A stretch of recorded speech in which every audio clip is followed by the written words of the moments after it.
Halo Terbiters, kembali lagi ke acara obrolan santai bersama Harian Terbit. Kali ini kita menyambangi kantor DPC PDIP Kota Bekasi dan kita sudah ketemu langsung dengan Ketua DPC PDIP Kota Bekasi, Pak Tri Adianto. Buat Terbiters, halo. Pak Tri, kita kali ini mau ngobrol-ngobrol yang santai-santai aja, yang tapi ringan-ringan ada yang saja. dilurusin. Siap? Jemputnya nggak boleh PDIP. Oh, PDI Perjuangan. Oh iya betul. Kebiasaan nulis PDIP. Padahal perintah Ketua Umum selalu PDI Perjuangan, begitu Pak ya? Betul. Ya, Pak, kita mau ngobrolin hal-hal, kembali lagi hal-hal yang santai, hal-hal yang ringan. Pak Tri ini kan berangkatnya bukan dari politisi, tapi dari birokrat. Nyemplung ke dunia politik kan istilahnya nggak terlalu lama ya Pak ya? Berapa tahun Pak di dunia politik ini? Ya kan langsung. Langsung ya? Begitu selesai 2018, langsung masuk dapat KTA, langsung jadi orang politik. Siap, berarti Dan nggak dapat pensiun loh. Kesian ya gue ya. Jadi karena usianya belum 50, ketentuannya jadi bertugas selama 20 tahun dan atau berusia 50. Padahal waktu itu saya sudah mengabdi ke negara 24 tahun. Jadi nggak dapat pensiun. ya, tapi jalan ini yang dipilih Pak Tri, insya Allah membawa berkah Pak Tri. Amin. Pak Tri Minimal sebagai jadi biar apa? Biar berguna bagi banyak orang. betul, siap.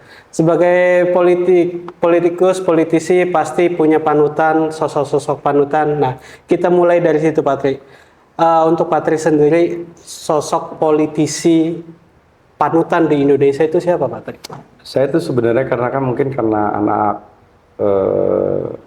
guru ya.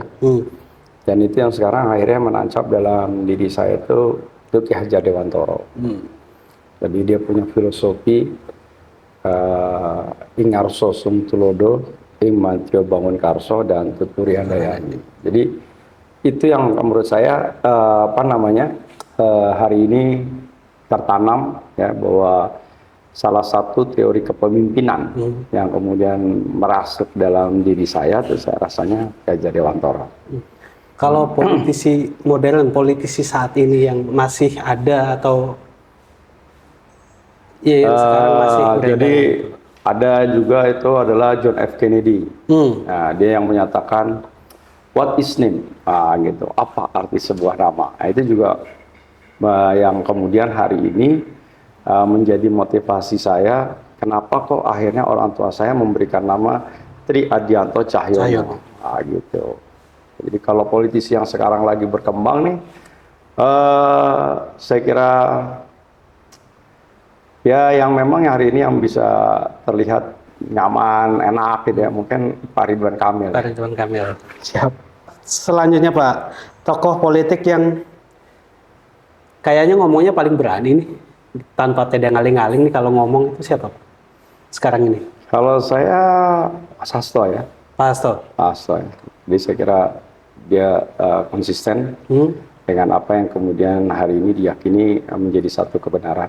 Pak Hasto kan kemarin saya sedikit Pak, sempat jadi bahan guyonan Pak Hasto yang nangis di depan media itu sampai sekarang masih di itu. Kalau menurut Bapak itu komunikasi politik atau apa sih Pak? Kalau karena gini ya, karena politisi itu biasanya dia berkontemplasi. Jadi tanpa disadari itu ada kekuatan yang lain yang tidak dimiliki. Saya merasakan betul bagaimana saya sebagai orang birokrat dengan orang politik itu seakan-akan ada memang kekuatan yang lain yang kemudian memberikan satu pencerahan gitu, ada satu yang kemudian mengguidance kita gitu ya. Nah kita nggak tahu tuh dan itu saya rasakan betul perbedaannya.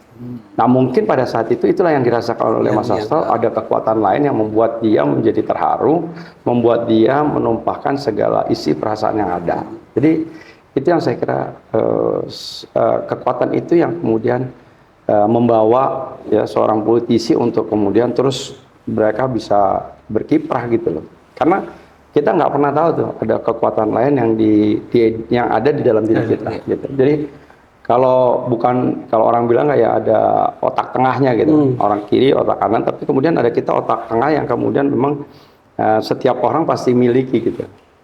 Kalau kemarin kan kita buat meme-memean di tempat saya kan ada kodam. Kalau di sini nggak ada kodam, adanya kodim. Ya kodim tuh ada banyak, iya kodim. Komandan batalion, komandan. Ya, ada kodim. Ya, kalau di Bekasi nggak ada kodam, adanya kodim. Kodam. Ya. Siap Pak Tri. Selanjutnya Pak, ini kan sebentar lagi ada pelantikan presiden terpilih. Kalau Bapak diminta untuk nobar, yang mau diajak politisi siapa Pak? Nobar untuk Nonton pelantikan. Ya berdua aja nih, kalau berdua aja. Berdua aja. Berarti kan nggak, kalau berdua aja kan berarti nggak sekedar nonton nantinya. Kita diskusi ya. Siapa ya politisi yang saya kira bisa kita ajak diskusi. Menarik juga kalau misalnya dengan Bang Bambang Pacul. Pak Bambang Wuryanto. Bambang Wuryanto. Jagoan Jawa Tengah. Ya, lugas, tegas, dan saya kira juga penuh dengan warna, memotivasi buat kita untuk konsisten dan kemudian memberikan spirit semangat buat. Jadi sekalian diajak ngobrol bareng lah. Oh iya. Oke Pak, selanjutnya untuk kalau Bapak lihat politisi di Indonesia, politisi siapa yang pembawaannya diam-diam tapi ternyata menghanyutkan Pak? Diam-diam tapi menghanyutkan. Kelihatannya biasa aja tetapi ternyata powernya di dalamnya itu besar. Ini secara umum? Iya, secara umum. Secara umum. Saya kira Pak Ridwan Kamil juga saya kira cukup luar biasa. Beliau perpaduan antara seorang teknokrat yang kemudian juga memiliki kemampuan daya perencanaan terkait dengan kota. Kemudian bagaimana konsepnya membuat rakyat itu menjadi bahagia. Tapi secara politik juga dia juga sebenarnya tajam sebenarnya. Tajamnya sebenarnya. Karena hari ini kan tetap beliau menjadi panutan di Jawa Barat saya kira. Dan elektabilitasnya juga sebenarnya nggak tergoyahkan ya di Jawa karena Barat. mungkin karena saya di Bekasi dan beliau juga di Jawa Barat, jadi banyak hal yang kemudian juga korelasi terkait dengan program-programnya yang saya kira juga kemudian bisa menyentuh dan kemudian bisa diterima oleh masyarakat. Ya Pak. Lalu politisi yang programnya ingin dijiplak, ditiru atau dimodifikasi nantinya sama Bapak? Saya kira Pak Jokowi harus kita akui, ya begitu luar biasa beliau Presiden yang kemudian hari ini mampu dicintai oleh rakyat Indonesia. Ya, saya kira itu karena kaitan dengan program dan kinerja beliau. Saya kira kita harus apresiasi untuk kinerja beliau selama 10 tahun terakhir. Kalau aplikasinya di Kota Bekasi itu yang paling memungkinkan apa Pak? Ya kan banyak program beliau terkait dengan stunting. Ya, ini kira terus kemudian pengurangan terkait dengan kemiskinan yang ekstrim. Ya. Kemudian juga beliau lah yang kemudian menginisiasi bagaimana bahwa menyelesaikan suatu persoalan kota itu sangat tergantung kepada juga kompleksitas kota yang ada gitu. Jadi konsep Bodebekajur itu sebenarnya adalah beliau cukup concern ya bagaimana menyelesaikan persoalan Jakarta juga harus kita selesaikan hinterlandnya. Jadi Bekasi harus kita selesaikan, Bogor kita selesaikan sesuai dengan fungsi tata guna lahan yang ada gitu. Jadi fungsi-fungsi kota itu mestinya tidak sama. Kalau kita bicara tentang Cianjur, ya dia bicaranya tentang bagaimana dia sebagai penampung air. Kita bicara tentang Bogor, ya mereka juga sebagai penahan untuk kemudian menjaga. Kemudian Bekasi sebagai supporting Jakarta, ya untuk sebagai kota hunian, ya yang kemudian harus dilengkapi dengan hari ini itu tadi LRT-nya jalan, kemudian kompleksitas transportasi dalam kotanya tidak saja hanya Transjakarta, tapi juga ada Transbekasinya, ya. Ada angkutan publik yang kemudian sebagai sebagai penghubung ya feeder dari masing-masing pusat kegiatan yang ada. Pak Tri, sekarang kita bicara soal di internal PDI Perjuangan. Saya hampir ngomong PDIP lagi. PDI Perjuangan. Sosok ketua umum Ibu Megawati Soekarno Putri kan belum tergantikan ya. Ya. Tapi kalau menurut Patri, politisi atau mungkin di internal atau mungkin di luar PDI Perjuangan ya, yang sosoknya mendekati Ibu Megawati itu siapa? Secara karakter, secara keberanian, secara intuisi politiknya itu siapa, Pak? Hari ini saya kira belum ada ya. Belum ada. Saya melihat bahwa masih figur Ibu Ketua Umum ya, Ibu Haja Megawati yang kemudian hari ini yang memberikan satu spirit ya, bahwa menebarkan semangat ya, dan beliau selalu menitipkan adalah kita harus turun di grassroots ya, akar rumput itu yang selalu teriang di benak saya terutama ya, bahwa ada satu amanah yang diberikan ya kepada kita semua yang kemudian harus berhadapan dengan masyarakat miskin, masyarakat yang hari ini terabaikan ya. Kita harus bersemai bersama mereka gitu. Siap.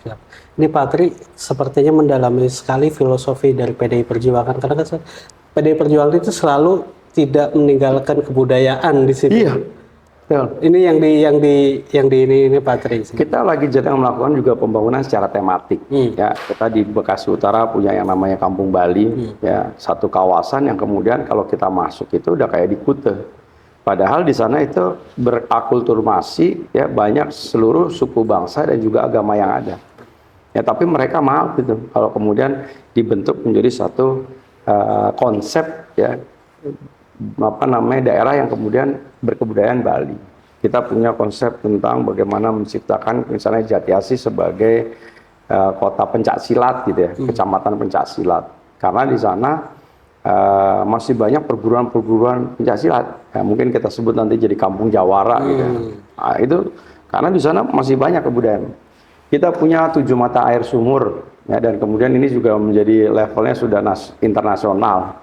Ya, yang namanya di sana tuh ada Babaritan ya. Itu kampung Keranggan ya, dan itu Keranggan. Saya kira sudah masuk ke internasional karena kemarin kita mengundang dari UI juga dari berbagai negara ya, ada yang dari Eropa, kemudian dari Asia untuk kemudian mempelajari sisa-sisa peninggalan masyarakat kampung Keranggan ya. Kemarin di Rakernas di Ancol kalau tidak salah hampir semua peserta merekomendasikan menginginkan bahwa Ibu kembali menjadi ketua umum. Ya. Tapi kan tidak selamanya Ibu bisa menjadi ketua umum.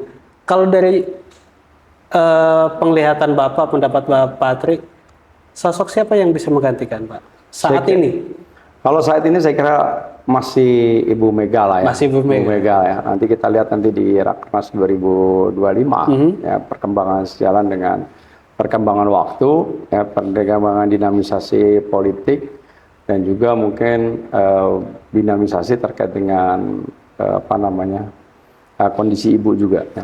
Saya kira hari ini beliau masih cukup mampu mengayomi kita semua, membawa satu sikap ya, bahwa kita tuh terbiasa bahwa memang pakemnya yang harus kita laksanakan ya. Karena energinya masih sangat kuat. Energinya masih sangat kuat. Fisik beliau juga sangat luar biasa. Berpidato ya, betul. Cukup panjang, itu masih cukup concern, dan beliau tahu apa yang kemudian menjadi arahan buat kita bersama.